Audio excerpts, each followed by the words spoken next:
Hello ladies and gents, Jack here today bringing you the ultimate Tryhard Battlefield 4 optimization guide. This video will show you how to tweak your game offering the best performance, visibility and control. We're going to be covering graphics, user interface, mouse and much more. And whilst this is mainly focused on PC, some of the customization and advice in here applies to console too. Let's kick things off nice and simple with graphics settings. There's no doubt that Battlefield 4 is a great looking game, but when you need to take in as much information as possible from the screen in a split second, all of the particle effects, shadows and pretty colours can be distracting. They can also significantly affect your frame rate, which kind of sucks. Let's go ahead and fix that.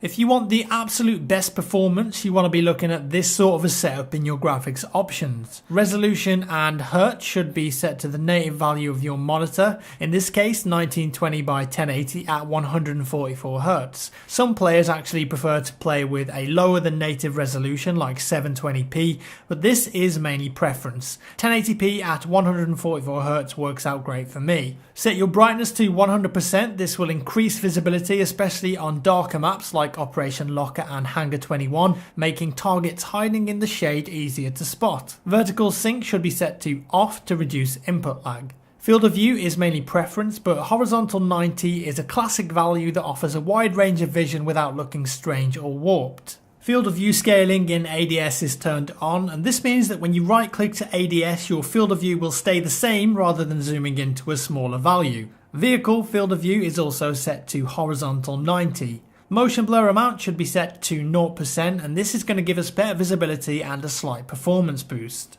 Weapon DOF or depth of field is set to off, ensuring that no portion of the screen blurs whilst aiming down the sight. On the right hand side of the screen, set everything to low and off except for mesh quality. Leaving mesh quality at ultra allows you to see character models and Doritos from further away. Make sure you press apply settings and back out, and now would be a good time to check out the difference. You should notice that visibility is vastly improved, especially when in motion, and you should also have an increase in your frames per second. Now go back into your options and to the audio tab. Not much to change in here, but it is important. Have your volume at 100%, speaker type to headphones, and speaker configuration to stereo. This will give you the best audio and directional sound in game to pinpoint soldier footsteps, callouts and gunfire nearby. Next we're moving on to the gameplay tab. In the basic sections, disable the hint system and tutorials, and then click on advanced options at the bottom to open up a load of customization. The first thing to change in here is the network smoothing factor.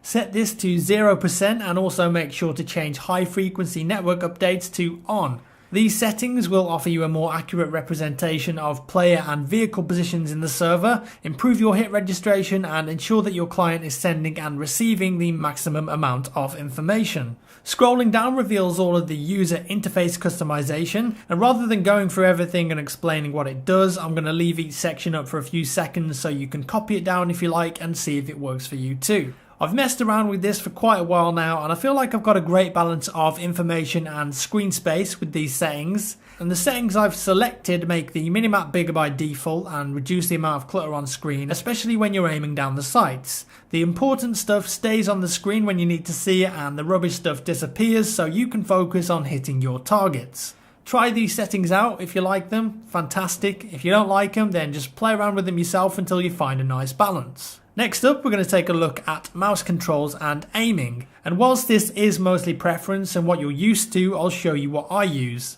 These mouse settings represent a slow to medium sensitivity, and I'm very comfortable with it, and it just allows me to be accurate at range while still being able to quickly turn and track close to mid-range targets. Also, if you wanted to know, I use a Death Adder optical 4G mouse with a DPI of 400 and 1000 Hz polling rate. My Windows sensitivity is 6 out of 11 and all methods of mouse acceleration are disabled. Back to the settings, soldier mouse sensitivity is set to 10%, which roughly translates to 2.5 quick swipes of my mouse for a 360. Vehicle sensitivity is set a bit higher at 18%. Raw mouse input is turned on, and vehicle aim relative control is also turned on. Now what about this uniform soldier aiming? This setting can throw people off a little bit at first if you change it, but I really believe that setting this to on will improve your aim over time and help with muscle memory. With uniform soldier aiming turned off, when you aim down the sight, your sensitivity will slow down. Some people like this because they feel it allows them to be more accurate at range, but I absolutely hate that. My preference is that I want my sensitivity to always be the same no matter if I'm zoomed in or not. As such, I turn this setting on, and it means that when I aim down the sight, my sensitivity is the same as when I'm hip firing. It's a little hard to get used to at first, but if you practice with it for a couple of hours, you will get used to it, and I believe in the long run it's going to improve your aim. Because with it turned on, you're only having to get comfortable with one sensitivity rather than one that dynamically changes when you ADS. Zoom sensitivity remains at the default of 100%, as does everything else in the advanced options.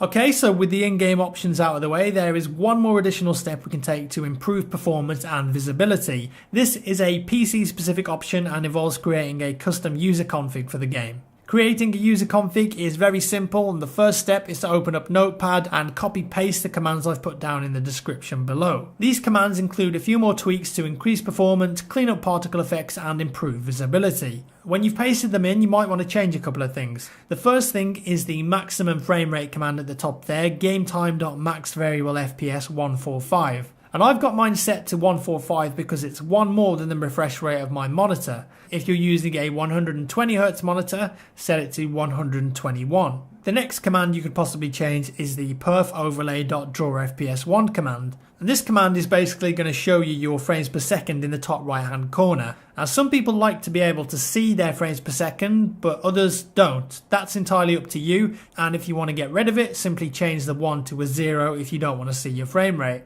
The rest of the commands in there you can leave as they are. The next step is to go to File, Save As, and navigate to your main Battlefield 4 folder. This is usually found in C, Program Files x86, Origin Games, Battlefield 4. Once you're there, change the Save As type at the bottom to All Files and enter the file name as user.cfg. Then click Save. If you've done it correctly, it's going to be saved as a CFG file, and whenever your game loads, it's automatically going to run all of those commands so you don't have to type them in the console every time your game loads.